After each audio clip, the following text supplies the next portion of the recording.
Berdasarkan data yang ada itu kurang lebih 500 perusahaan yang berada di sekitar Citarum itu perusahaan basah.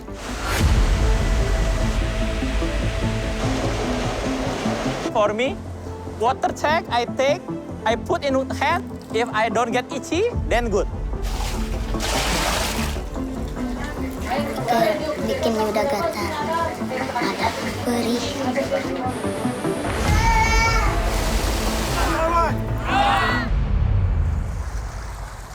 The smell is unbearable. Check out the color of the water.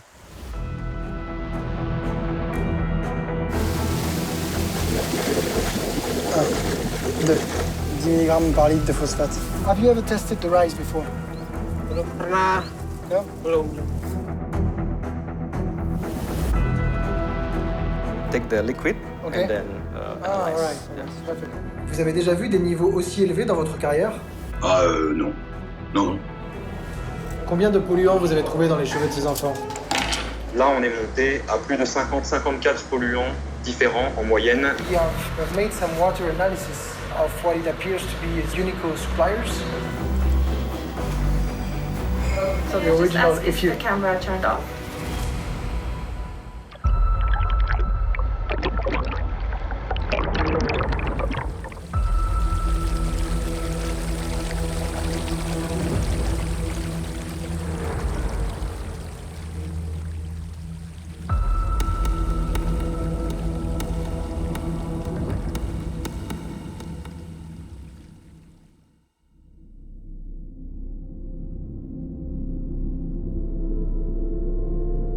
Our journey begins in the mountains of the island of Java. At the foot of the Wayang volcano, there is a lake. The cradle of the Citarum River.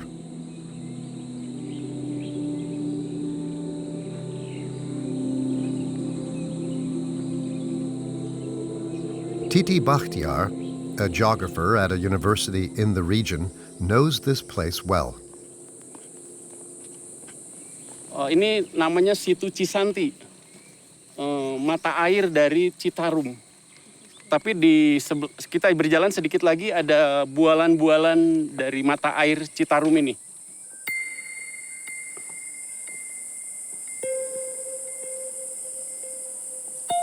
Bersih sekali di sini. Bagus bisa mencuci muka.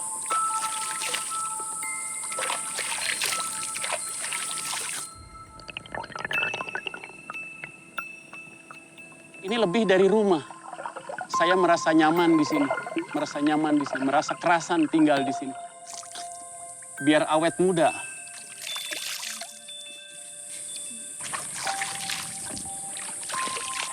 Citarum itu sangat, saya boleh katakan 3 kali lah, sangat penting. Jadi listrik dari Citarum ikut menerangi Jawa dan Bali. Airnya satu untuk minum warga, untuk perikanan, untuk pertanian. Jadi yang di jalur sungai saja yang mengenyam kenikmatan dari air ini, memanfaatkan air ini, lebih dari 3 juta orang.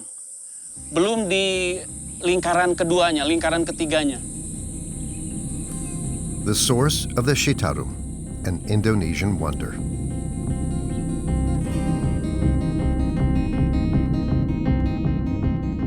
The river meanders through the island of Java for 300 kilometers and flows into the sea east of Jakarta, the country's capital.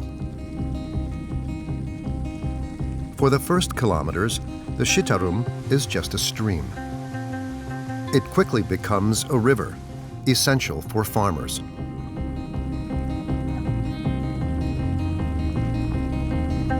Then, the river crosses the island's largest cities, but as the kilometers go by, we see something completely different. Mounds of rubbish. The white plastic replaces the blue water. In Indonesia, despite strong growth in consumption, the waste treatment system is still undeveloped. So the river serves as an open rubbish bin, and the fishermen are now fishing bottles. Belum pernah. Hanya faktor air begini jadi nggak ada ikan. Rudy is 23 years old He walks along the Citarum for 9 hours every day. He works for a recycling cooperative. Seperti AG aqua glass, bekas aqua glass. Nyampe 50 kilo lebih. How much are you paid for this? Sekitar 90-80. For 6 years, Rudy has been plunging his hands into the horrors of the river. Ya seperti bangkai-bangkai yang bau mah. Ya sudah terbiasa kan. Under this mangrove forest, trapped in the roots, thousands of pieces of debris have accumulated, a little more each day. And a large amount is not collected. Indonesian rivers dump 200,000 tons of plastic into the sea each year. Plastic, visible pollution, shocking.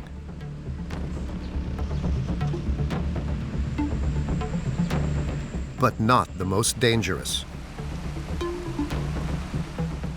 The Citarum and its inhabitants suffer mainly from chemical pollution.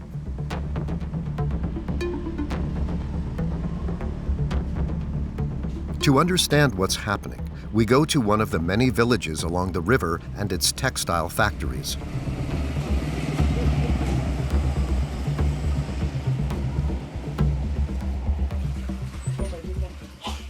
Noor has always lived here.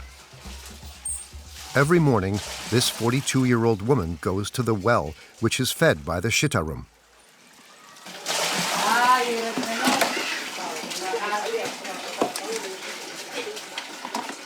Dari depan sungai, buat cuci piring sama cuci baju, buat mandi, cuci sayuran, warna air, kadang-kadang hitam, kadang-kadang merah, sekarang lagi bagus, kadang-kadang hitam,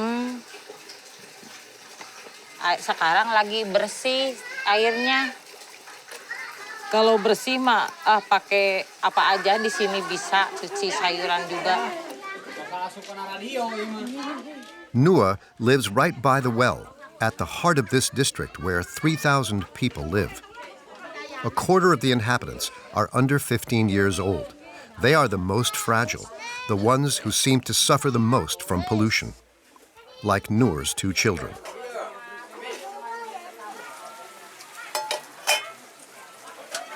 Mual, nggak bisa makan, pusing, udah dibawa ke puskesmas, katanya apa itu gejala liver katanya, kuning. Mual. Yang itu nyeri dada teh. Bikin udah gatal. Ada sakit. Perih.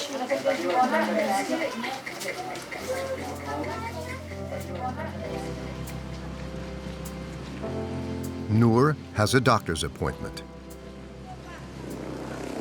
The clinic is half an hour away by cart.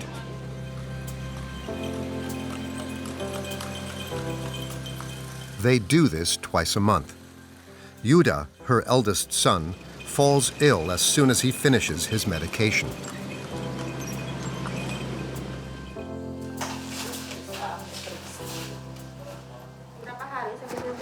Udah 3 hari.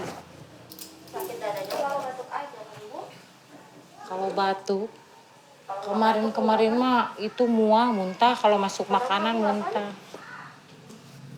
Kan itu dari tetangga saya juga gitu, gata-gata. Kan mandinya ambil airnya dari kali. Ada banyak di sini kalau diare. Ya anak-anak. Biasanya kan kalau pakai air minum, ya bisa pengaruh dari air minum gitu. Kalau dari air yang gatal-gatal mah bisa, cuman nggak terlalu ini ya, nggak terlalu jelas gitu. It's impossible to draw definitive conclusions.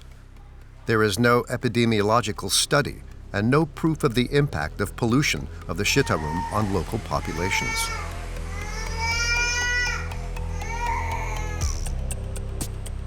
One man is fighting to change that.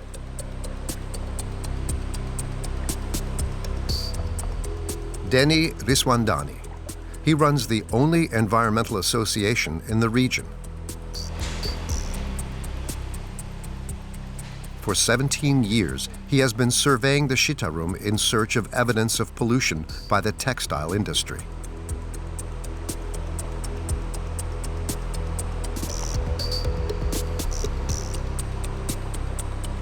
Loh, berdasarkan data yang ada itu kurang lebih 500 perusahaan yang berada di sekitar Citarum itu perusahaan basah dengan potensi menimbulkan bahan berbahaya beracun atau mengeluarkan limbah kimianya ke Citarum itu 280 kubik per hari. Hampir semua industri itu memang berbeda mengeluarkan limbah, tergantung warna yang dia gunakan. Ya. Tergantung juga market yang dia supply untuk keluar itu apa warnanya. Dan ini adalah pembuangan limbah, ini juga dari beberapa industri. Dari beberapa industri, dan ini menjadi, warnanya menjadi red, merah pekat nih, dan masih panas. Masih panas.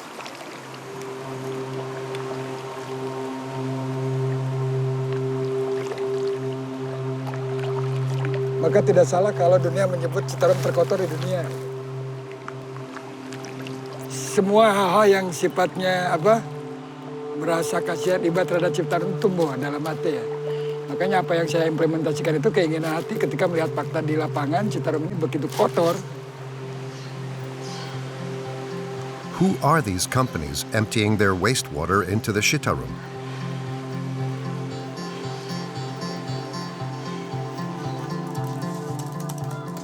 We retrieve the list of textile factories along the river. Here they are on this map. So all the yellow points here are the factories along the Citarum. I have gathered all the data from the Indonesian governments. 75% of the textile production here is exported mainly to the US and Europe.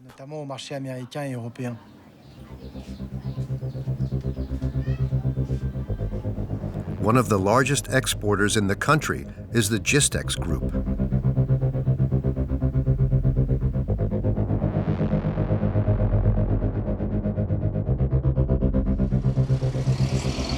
Getting access is difficult, but the company agrees to let us in. 4,500 people work here. Gistex produces mainly polyester fabric, a synthetic material that requires a lot of chemicals. So it's a bit loud, so we cannot talk. Mr. Welly runs this factory, one of 3 Gistex sites in Indonesia.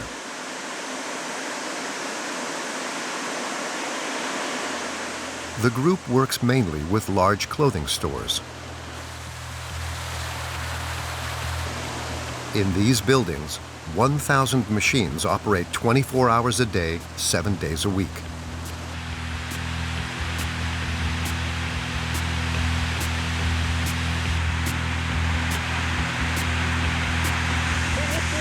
We put, and then one by one it's pulled down.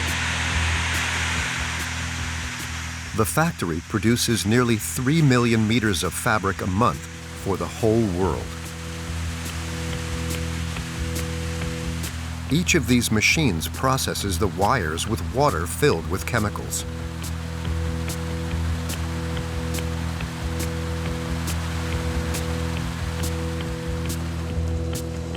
The wastewater then flows to the settling tanks. So this is our wastewater treatment.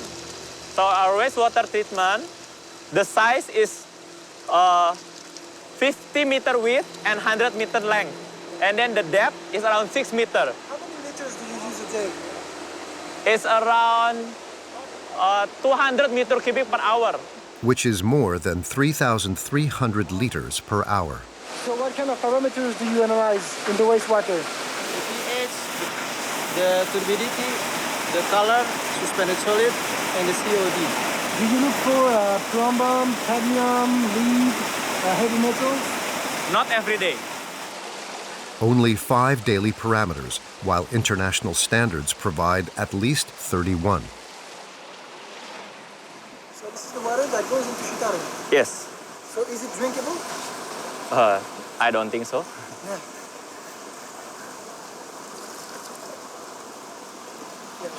But it's not harmful. It's maybe not drinkable. Yeah. Still need to be filtered if you want to drink, but I mean, it's okay. You can touch, but for me, visual control is water check, I put in hand.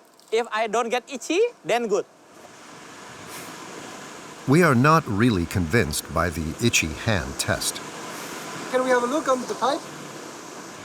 Quite long. Okay. It's going down. Okay. You don't want to go there. Maybe here also mosquito, then below more mosquito.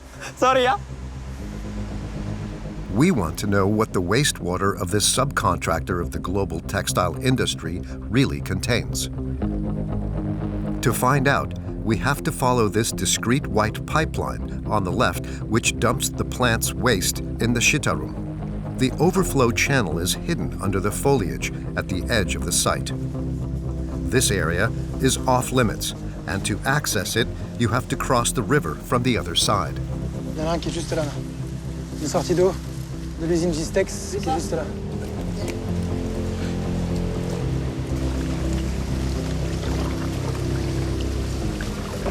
We are approaching the water pipe.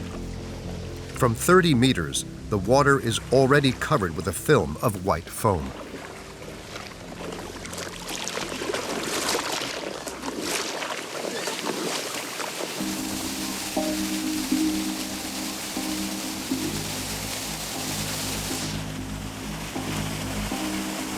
Montre-moi quand tu sors, t'es pas de déséquilibre.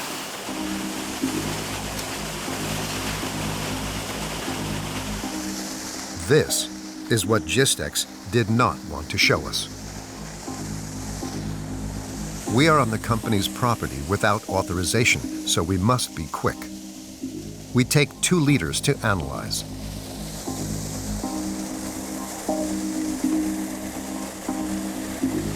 Forward. Okay. As we go down the Citarum, the smoke from another factory catches our attention. Lenzing, the world leader in artificial fiber. The company supplies the majority of major clothing brands. Again, huge settling tanks.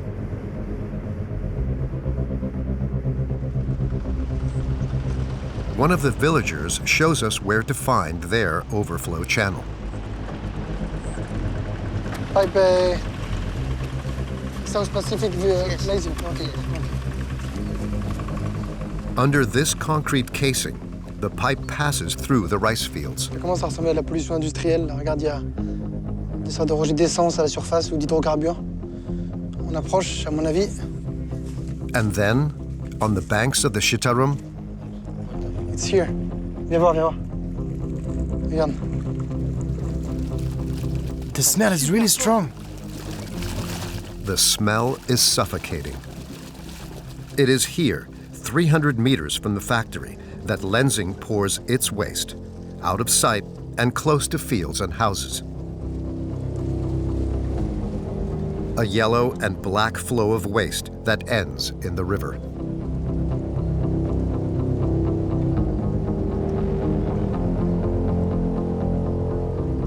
This time, we have more time, so we directly test the water with our apparatus. An analysis kit for different pollutants that was recommended by a scientist. Oui, professeur, vous m'entendez? Oui, j'entends très bien, oui. Professor Legube is a chemist who specializes in water analysis. Et vous me conseillez quoi, là, comme analyse primaire?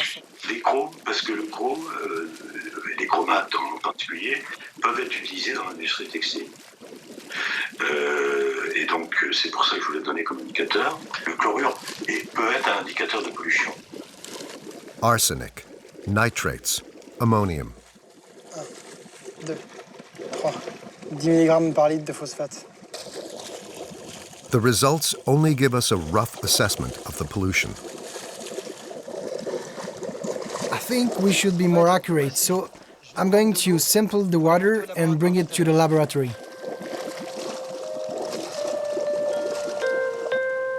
Rice fields are only a few meters away.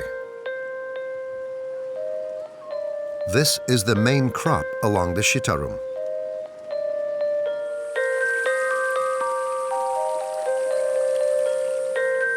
This is where Kang Yusuf's plot is.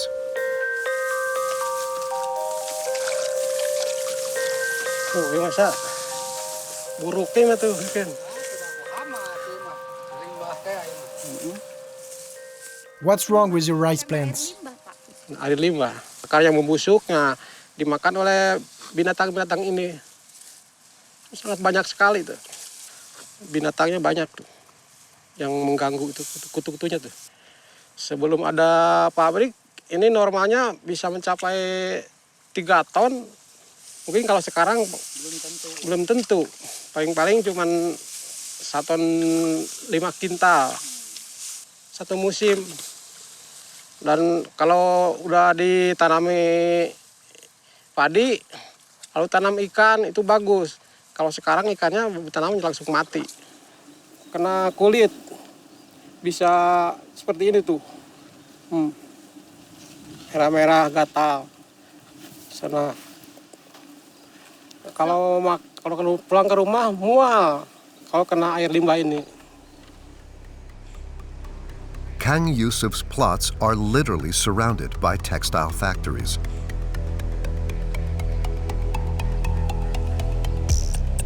The water that irrigates his rice field is purple and frothy.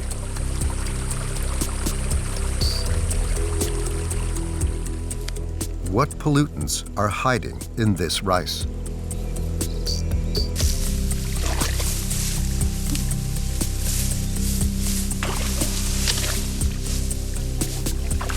Have you ever tested the rice before? Belum pernah. No? Belum.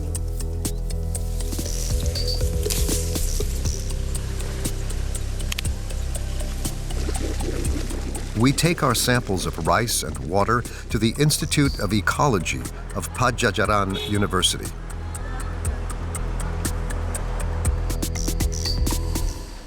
Oh, Dr. Sunali. Hello. How are you? Hi. Good. Fine, thank you. Nice to meet you, Nice to finally. meet you, yes. Okay, that's the laboratory. Okay, I'll follow you. All right.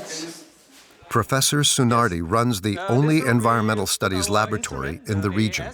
Atomic absorption spectrometry. This is special for heavy metal measurement. This is for mostly chemicals, chemicals parameters. Can I give you the samples? You can analyze okay. it. Let me show you this. Yeah. All right. Purple color from the rice field. Rice field sample. So this is the irrigation water. Irrigation water. Okay. Yeah. Take it. This is the rice from this water here. I don't know if there's enough. I was wondering because I know how much liters. Yeah, at least we need 5 grams. 5 grams. Yeah, So I think you got enough. I think it's more than 5 grams. Yeah, you can analyze. 5 grams. Okay, perfect. Yeah, so this is the water from water. Lazing as well. From the factory, from the wastewater. We can measure the heavy metals, mostly the dangerous species, like arsenic and then mercury, also cadmium, lead. The effect of heavy metals, for example, cancer, and even in men productivity or women productivity, something like that. Okay, reproduction. Yes, yeah. Yes. Okay, well, thank you. Yeah. I come back in a week. Yeah, I will report after we Okay, get. Yes. well, Okay. I continue. Thank you again, Thank you. Doctor. See you. Thank you. Okay. Close to the factories, while we wait for the test results, we get some of the women and children of the village together. Thank you. Thank you. We offer to analyze their hair to better understand which pollutants they are exposed to. A delicate protocol. To advise us, we put Bryce Appenzeller on the line. Vous m'entendez, professeur? He is the person to speak to in Europe when it comes to researching pollutants with hair samples. He is head of the Human Biomonitoring Unit at the Luxembourg Health Institute. Quel est l'intérêt des analyses de cheveux par rapport aux analyses de sang ou d'urine? Quand on fait une analyse de sang ou d'urine, on a une information sur les quelques heures qui précèdent le prélèvement. Avec les cheveux, c'est différent. La vitesse de croissance, elle est de l'ordre de 1 cm par mois. Donc ça veut dire que comme on a assez facilement des échantillons qui font plus qu'1 cm, on a une information qui couvre une période de plusieurs mois et donc qui est vraiment représentative de l'exposition chronique de l'individu. Ce qu'on retrouve dans les cheveux est passé par l'organisme et par le système sanguin. Il faut savoir que les enfants sont des organismes en développement qui ont un métabolisme qui n'est pas forcément encore mature. Et c'est justement en ce sens-là que les enfants sont des cibles particulières pour tout ce qui va être perturbateur endocrinien. In total, we take the hair of 10 children from the same neighborhood, aged from 12 months to 14 years. Adi, Passari. Passari, okay. We send them straight to Professor Appenzeller in Luxembourg.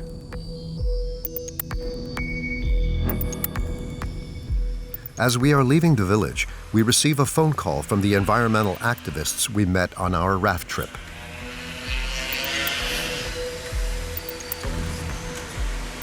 Hai Martin, saya pikir sebaiknya kamu segera datang ke limbah pembuangan pabrik Pan Asia.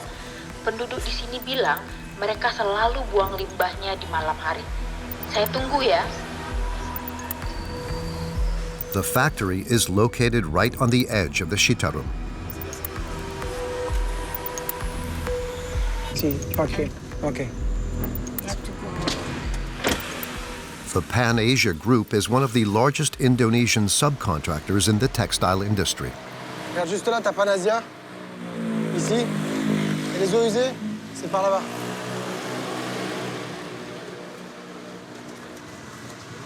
Viens, fais gaffe à toi. Hi. Terima kasih. Yeah. Okay, it's here. Okay. So what is this?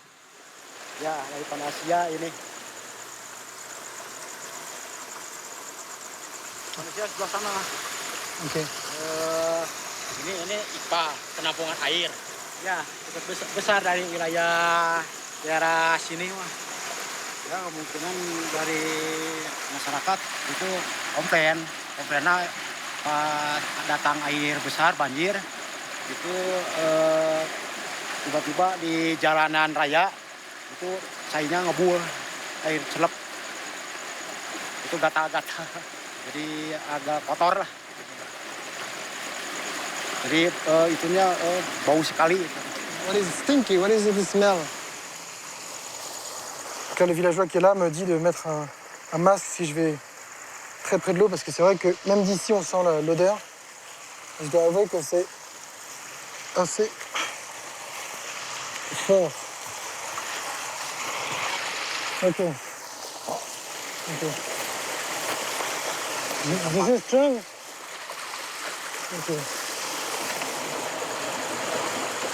Thank you. It's really hot. The smell is unbearable. Check out the color of the water. Look. Okay, and the small one. I'm out of here.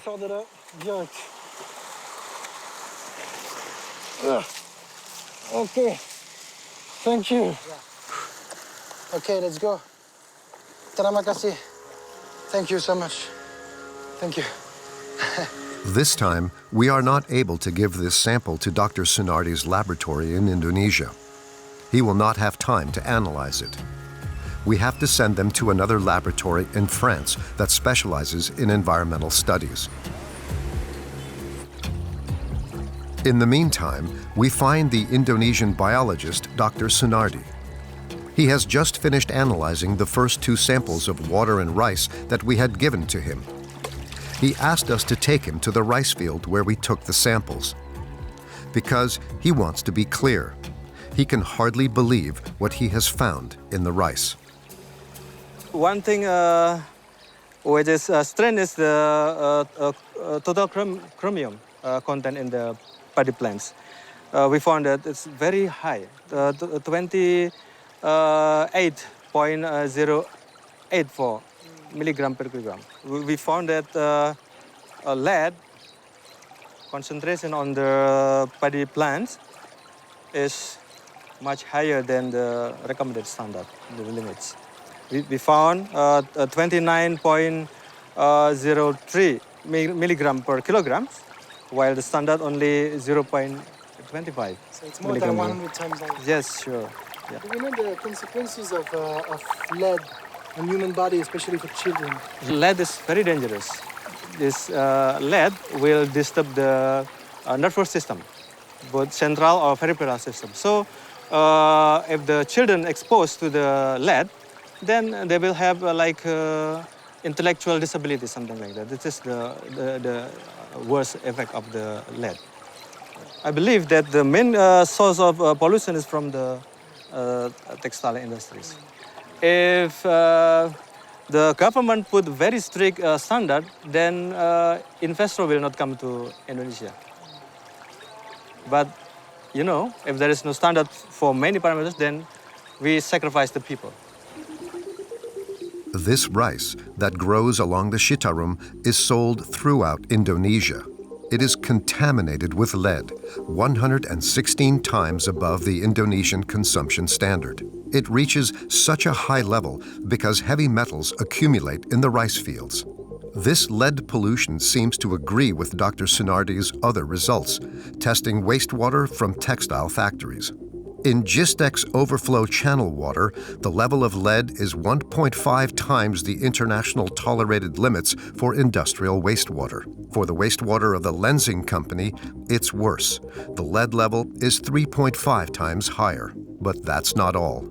Another parameter attracts our attention: sulfate. Lenzing releases 7,087 milligrams per liter, almost 10 times the global recommendations.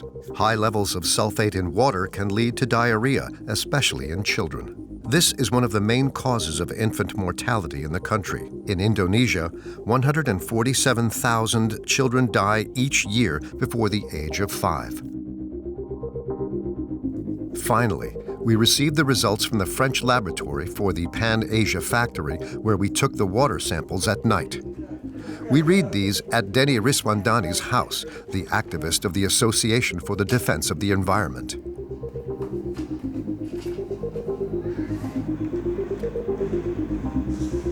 Together, we contact the French chemist who was interpreting the Pan-Asia water analysis, Professor Bernard Legube, the scientist who specializes in water pollution. D'accord. Bon, qu'est-ce que vous pensez des résultats du coup?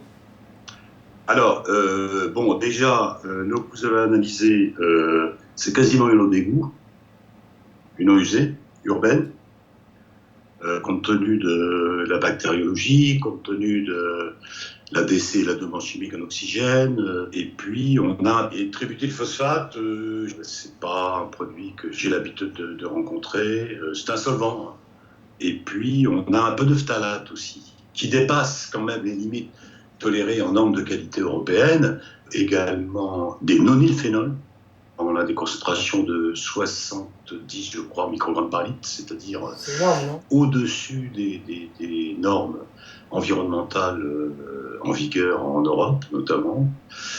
Et les nonylphénols sont des produits qui sont des perturbateurs endocriniens. Les nonylphénols, les phtalates, c'est pas dû aux activités humaines? Non, je vous dis, ce sont vraiment des éléments qui rentrent dans l'industrie textile, les produits chimiques. Vous avez déjà vu des niveaux similaires de nonylphénol dans votre carrière? Ah non. Non. On peut l'utiliser pour la culture, ça ou pas? Non. Pas possible de l'utiliser en irrigation. Pour se laver, pour nettoyer les aliments? Non plus. Non plus, elle est vraiment trop septique. C'est une eau en putréfaction. Sehingga kami minta saran sebaiknya apa yang harus dilakukan. Denis qui vit ici me demande qu'est-ce qu'ils peuvent faire pour utiliser l'eau quand même, parce qu'ils n'ont pas le choix. Au minimum de la faire bouillir et de la réoxygéner, la réaérer enfin, une fois qu'elle est refroidie. Et de la décanter, parce qu'il doit y avoir aussi des matières en suspension. Bon, au moins la faire bouillir. Premier conseil, ne pas la boire. Ya, ini memang suatu keprihatinan bagi saya dan warga Citarum, karena secara akademis warga korban tercemar limbah ini buta sekali dengan parameter pencemaran. So here's the documents, Denny. Oke, terima kasih. Dokumen ini akan sangat bermanfaat untuk bahan kami untuk diajukan ke pemerintah, karena selama ini kami tidak tahu kalau memang pencemaran itu sangat berbahaya bagi kehidupan dan ekosistem di sekitar kita. Saya ucapkan terima kasih sekali lagi. You're welcome. Thank you. Sam-sam. Thank you. Denny Riswandani wants to take action tonight, close to his home. The activists of his association have spotted a company's overflow channel in the middle of the city. The site is under surveillance. They have to be quick. This is wastewater? Okay. Ini perusahaan Sungai Indah. Yang disebut saluran siluman ting ini. Ini mah bisa mengurangi limbah-limbah yang dibuang ke sungai. Jadi kalau saluran pembuang yang ilegalnya kita tutup, otomatis kan di perusahaan buangnya cuma satu lubang.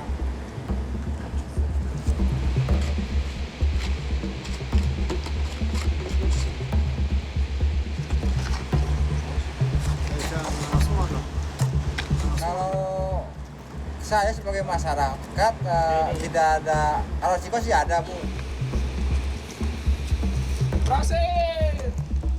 A symbolic victory. According to these activists, 90% of the 500 textile factories along the Citarum do not have a high-performance wastewater treatment system. What major clothing brands do the polluting factories we have spotted supply to? We sift through dozens of clothes. Then, their labels to know which ones work in Indonesia. Here, look, a vest made in Indonesia. A sweater by H&M made in Indonesia. Made in Indonesia. We then get the lists of Indonesian subcontractors from these big brands. The factories from which we have taken the wastewater appear on the lists. The company is registered as one of H&M's subcontractors. Pan Asia also works with other brands like Uniqlo. It was in the Pan Asia Group's water that we found high levels of nonylphenol, a powerful hormone disruptor. The Gistex plant and its waste with high lead levels is also subcontracted by the Uniqlo brand. And Lenzing, the plant with record sulfate levels in its wastewater, supplies raw materials to companies like Gap, ASOS, Marks & Spencer, and once again, Uniqlo and H&M. The Swedish giant H&M has an office in Jakarta, the Indonesian capital. They are here on the 21st floor. We have already tried to contact them by email, but without success. Hello. Hi. Morning. I'm a French reporter. I'm trying to see someone from H&M, and we already get in touch with the headquarters, but we don't have any answer. Yeah, please wait. Okay, thank you. Incredibly, the director of H&M Indonesia agrees to see us. These are the documents. These are the original. If the camera turned off. From then, we film with our mobile phone. But I assume you're not going to And I understand the question is on the environment aspects and the water aspects. Yeah. So we made some water analysis. What we found was, it was a little interesting, especially the alleged pollution of H&M suppliers in Indonesia. And from a sustainable point of view, does that surprise you? Is it something you've seen before? I would like my sustainability team to look at it since it's more on a technical level that I'm usually looking at. Okay. But from a general perspective, what I can just share is that H&M has a commitment on wastewater, and we know the world is not perfect. This is of course not what we would like to see. And PT South Pacific, what do you think of them? Have you looked at the outfall or? I haven't been there, so I can't comment. Yeah. No, I cannot answer the questions today in this meeting, but I will go back and look at the report and talk to Stockholm so that you get the reply that we promised you. Written answers. No interviews. Yes. Thank you, bye. 3 weeks after this interview, H&M writes to us.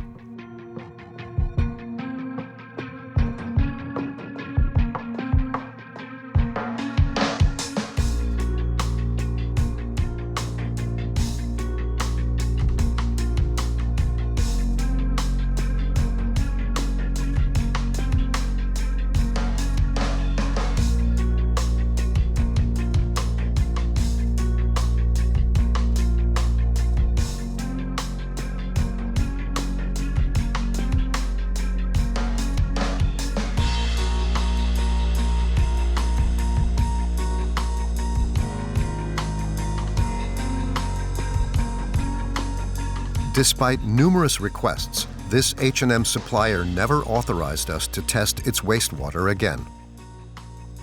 The Japanese brand Uniqlo, also implicated, responds,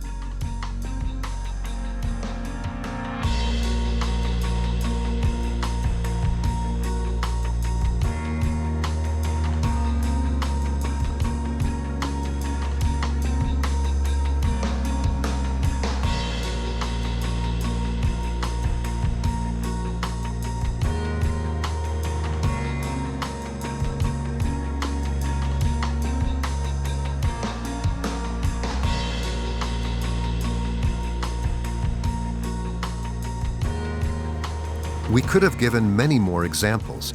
252 clothing brands work with Indonesian subcontractors who dump wastewater into the Citarum.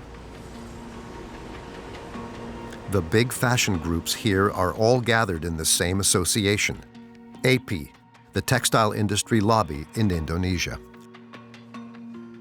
A key sector with a 10 billion euro turnover. E.G. Ismi is their representative. So what do you do concretely for environment? Yeah, that is for the environment, like the cleaner production, eco-label, eco-production, or the utilization, or the so many. Respecting environment is good for business. Yes. Do you think the water that comes out, that you have the results here, do you think it can be used for drinking, for irrigations? Yes. Do you think it can be used? Yeah. Yeah, it can be used. We present him our analyses of rice and water, which show the presence of industrial pollutants of textile factories, including hormonal disruptors and neurotoxic or carcinogenic molecules. Would you drink this water? This comes from Panasia. Outfall. This is one of your members. Would you drink this water? Would you use it for your irrigation? If I live in there, I use it. Even if you saw all the pollutants? We don't have choice. You said for your country when you yeah, see for the environment when you see that. But we don't have solution.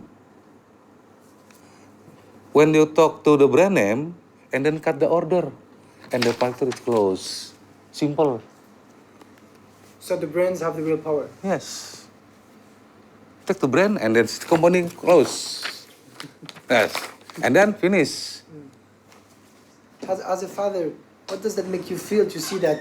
Children living around factories? Sometimes like this, if you have so many pollution, I think maybe next 50 years, we are now, what is the X-Men, you know, film X-Men? Like mutagen. Mutant, yes. So, yeah. Maybe 50 50 years we are no mutant. A half smile. The spokesman of the textile lobby recognizes the impact of the industry on the health of the residents of the Citarum. And the curtain falls. Before reaching his sinister predictions, could the Indonesian government not take steps to avoid this chemical contamination? Hello, mister. How are you? I'm good. How are you? Thank you for having us. Thank you for taking some time. Thank you. At the Ministry of Environment, the person in charge of pollution control agrees to meet us.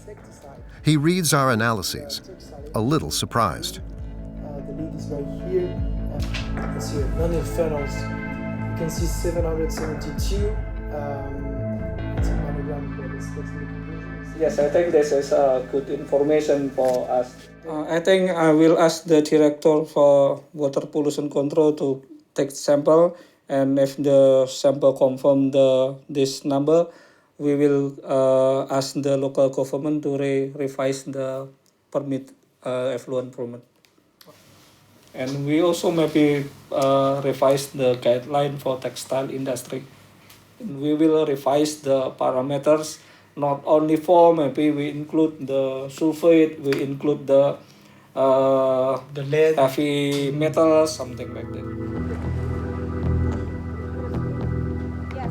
Good news for residents of the Citarum.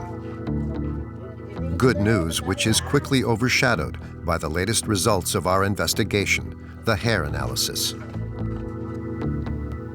Professor Appenzeller sends us the report from the Luxembourg Health Institute.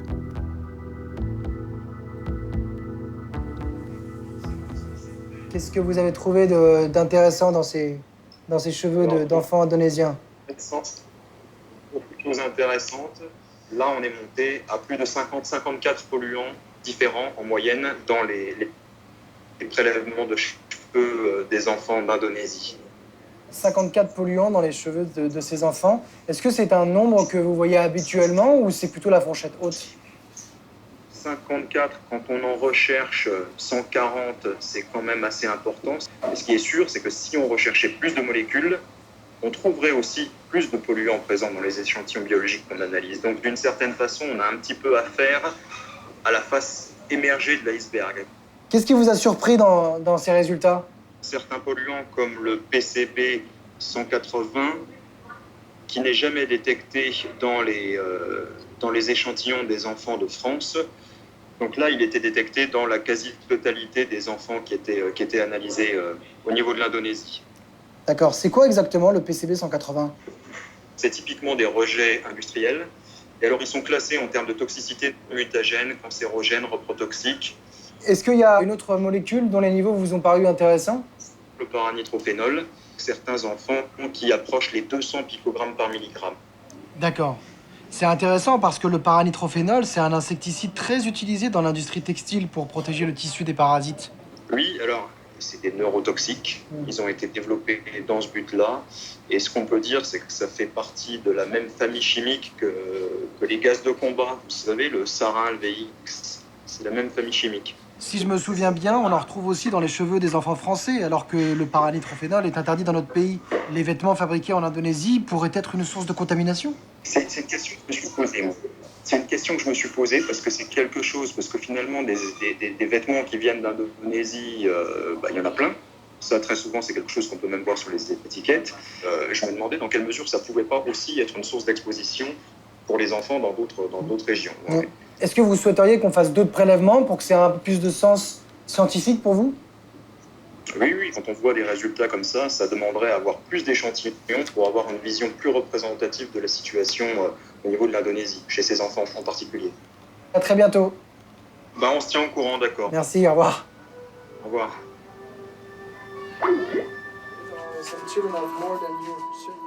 We give these results to the mothers of the children we took samples from, like Noor and Yuda and Riva's mother.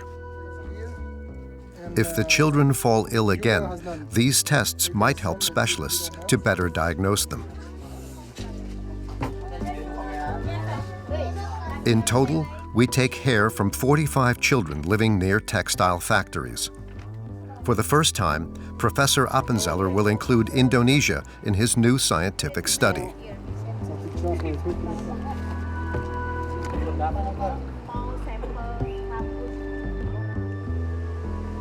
the end of this trip, there is a glimmer of hope. What if it were possible to produce clothing along the Citarum while respecting the environment and the health of the residents? This is the challenge taken on by this large textile factory. It is the only one in the country to have received an international eco-label with very high standards. The boss, Hendra Indrawirawan, has invested more than 1 million euros to produce fabric in a greener and more responsible way.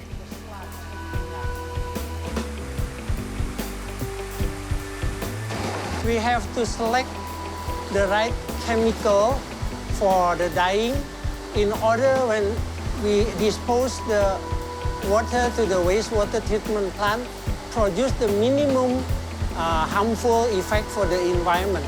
For example, previously we used some of the soap for soaping, for washing the yarn, and later on we found out they produce very high chemical, so that, and then we replace it with the new one. From the outside, the wastewater goes up and down the settling tanks, and also for filtering and reoxygenation. The solid materials are even separated, then recycled. In total, there are 12 treatment stages. Actually, this water already in the standard of drinking water before and after. This is a small example to show the world that even we still can do the business, and then we still produce the minimum harmful substance for the environment. The green, the making green and the eco-label is quite new, and most of the customer maybe they don't know yet. But I'm sure in the future they'll start looking into this, and hopefully we can get more order from outside. Because the main parameter is still the price. Yes, it's still the price. The fabrics of this factory are 10% more expensive than those of its Indonesian competitors. Is that the price for the Citarum to once again become the most sacred river in the country instead of the most polluted in the world?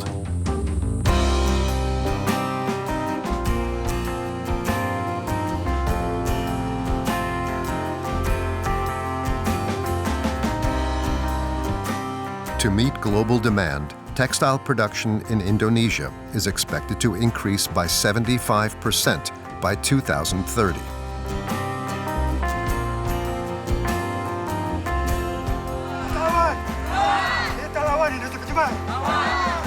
Major clothing brands can no longer look away.